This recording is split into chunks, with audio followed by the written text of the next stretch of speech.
Grief. For some of us, staying in the fellowship after a painful loss can be very difficult. It's not unusual to feel that others are grieving wrong, that people aren't responding appropriately. When we are hurt and angry, it is easy to lash out, harder to feel compassion and connection. But experience has taught us that these are the things that make it easier to get through difficult times, even grief. Grief, hardship or betrayal can make us feel terribly lonely. When I got clean, I could feel the grief of every leaf falling from the tree, a member shared. Grief may come over us in a wave. Memories come up from the past and seem to swallow our present. And all of this can be part of the process we go through on our way to freedom. A dark night of the soul can be frightening and lonely. But what is happening on the inside is often the process that will bring us into the light. Sometimes there's just bad weather in our heads, and we simply need to wait it out. Hanging on, suiting up, showing up, and sharing openly with our sponsor and other members we trust is sometimes all we can do while it passes. We talk about the process and are told to trust in it. But we don't always know what the process is.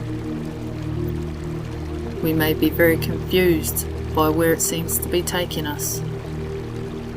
Some of us find that a death we experience in recovery triggers feelings left over from earlier losses that we never really had the chance to grieve. We have been surprised by the force of our emotion at the loss of a friend or even a pet. Addicts die. Addicts die clean too. We lose members of our family, we lose friends.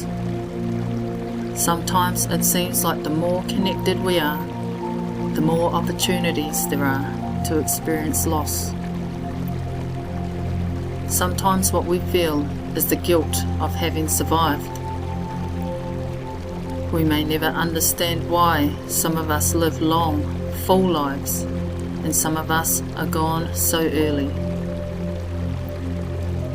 The grief process forces us to make peace with unanswered questions, and in that way it is a gift. Giving ourselves permission to have our feelings and not judge them is a powerful gift we can give ourselves.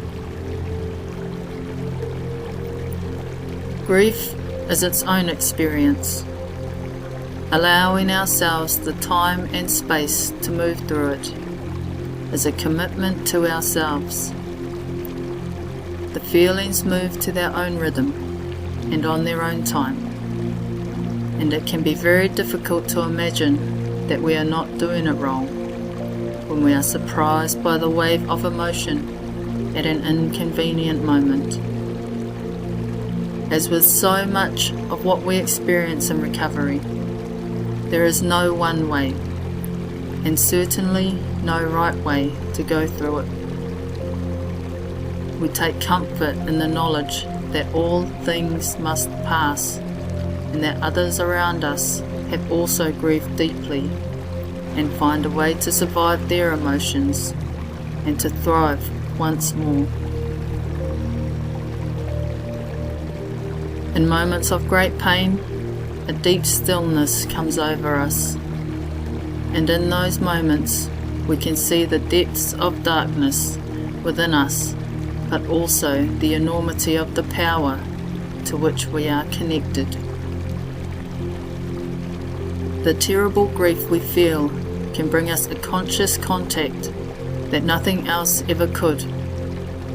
The impulse to withdraw, to pull away from the noise and the crowds, and even from the people who support us the most, is often a form of self-protection.